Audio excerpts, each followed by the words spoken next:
Hey there, Lisa Pezik here, and thanks for tuning in to the Lisa Pezik Show. Today, I want to talk about your day job. I want to talk about owning your current situation because I'm hearing a lot of business owners, a lot of entrepreneurs, a lot of clients that I'm coaching right now. They're feeling this imposter syndrome come up where they're afraid people are going to figure out that they're still working a full-time job. They're still making income from some other thing than their coaching or their products or their services or whatever it is that they're building, quote unquote, on the side. Now, I don't like the side hustle term because I feel like if you're an entrepreneur, if you're a business owner, if you're doing something outside of that 9 to 5 or shift work or whatever it is that you're doing, you're not putting a time limit on that. You're doing what that coaching or product or service or program demands. And you're working your butt off if you're like me. And don't feel like you have to call it a side hustle. Don't feel like you're an imposter. Don't feel like you're not creative and that you can't own whatever that is because you're not putting 100% of the time to it. You just are what you are. For me, I'm a nurse. I'm a business coach, I'm a wellness coach, I'm a mom, I'm a wife. All those roles, they don't have to take precedence. I don't have to say, well, I'm a nurse by day and an entrepreneur by night, because we know that's not the case. That's not how it is. And I see so many people afraid to own that role because they're afraid of judgment, they're afraid of what it is. And you should be owning it. And it makes me think about this book, Big Magic, that I'm reading right now from Elizabeth Gilbert. She's the author of Eat, Pray, Love.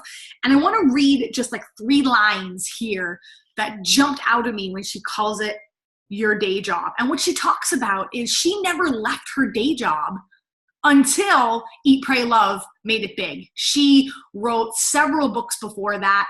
She was nominated for several awards. She was very well known in the writer community, but she kept her day job for a very, very long time. And talking about creativity and talking about the work that you do, she writes, I've always felt like this is so cruel to your work to demand a regular paycheck from it, as if creativity were a government job or a trust fund. Look, if you can manage to live comfortably off your inspiration forever, that's fantastic. That's everyone's dream, right? But don't let that dream turn into a nightmare. Financial demands can put so much pressure on the delicacies and the V-A-G-A-R-I-E-S, verages, is that how I say that right? Verages of inspiration. I love that mentality. We all want to live off our inspiration. We all want to live off our creative work. We all want to be paid for the way that we're helping people. And we all want it now. And that's not always the reality. And I love how she says it's cruel to demand a regular paycheck. You don't want to build a business out of desperation. It's one of the worst places to build from because people can feel that urgency from you. They can feel that pressure from you when you're making it all about you. And it's not. It's about them. I was just at a mastermind conference with Bo Eason, who's my mentor, because I'm up in my speaking game. And it was such a mental flip when he said, it's not about you, it's about taking care of the audience. It's about checking in with them. It's not about you worrying how you're doing, how you're sounding, what people are thinking.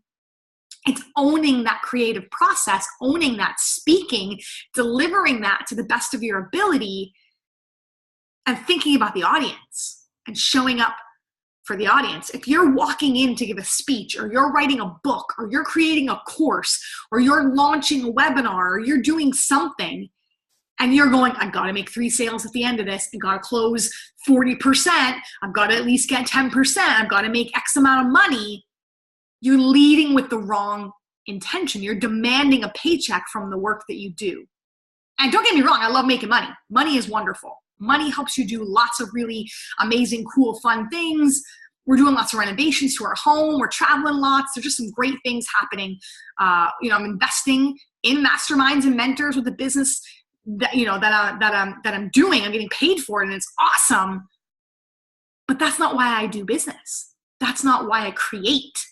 I speak because I genuinely love it. I write because I love it. And that's what she's talking about in this big magic book about creativity is you can't demand a paycheck from the work that you do because you're leading not from a place of service. You're leading with the wrong intention, and people will feel that.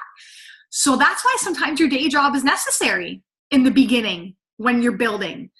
That comfort when you don't have to worry about finances is a beautiful thing sometimes, because then your brain and your heart and your mind is open to create.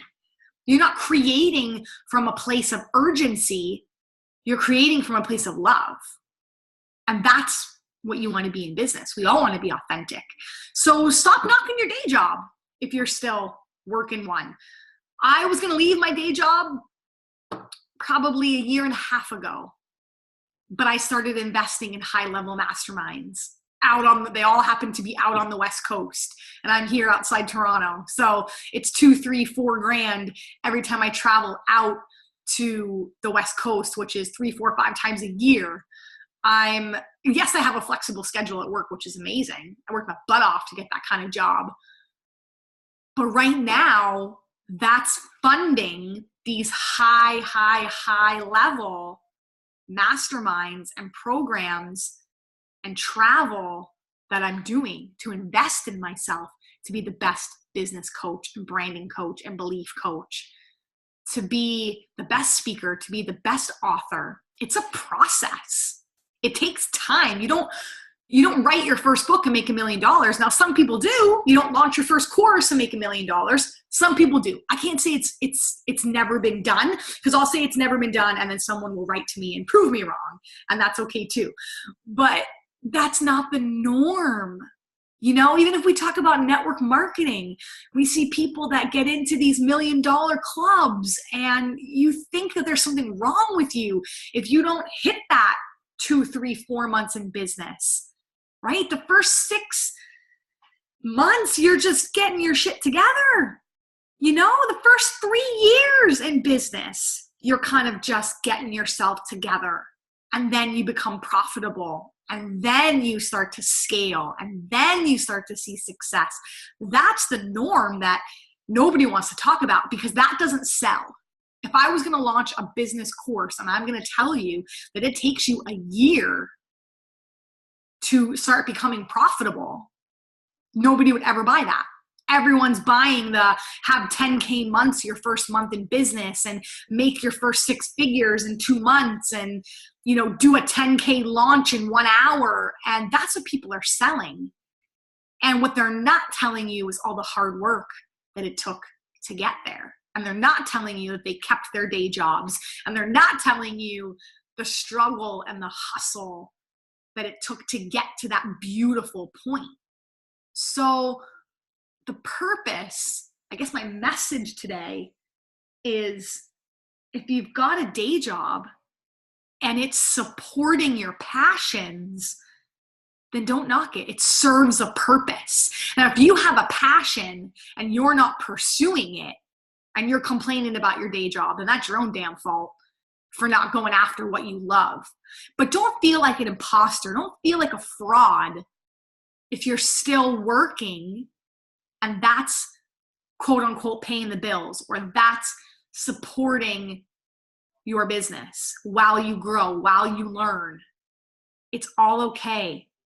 It's all your journey. It's all going to work its way out, because you don't want to build a business in desperation. That's one of the worst places to build a business. So honor that day job. Honor exactly where you're at. You don't need to prove anything to anyone. It's not about that. You don't need to wait until you're doing your business full time, whatever the hell full time means, maybe that's your only focus. You don't have to wait until it's your only focus to be able to own it. So don't call it a side hustle. Start owning it now. Honor where you're at in the process. Know that frustration and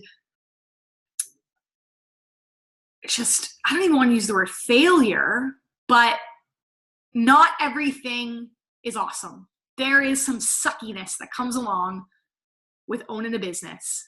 And if you can weather the storm and make it through the suckiness, I promise you a beautiful rainbow is on the other side. So that's my message for you this week. Thanks for tuning in to the Lisa Pezik Show.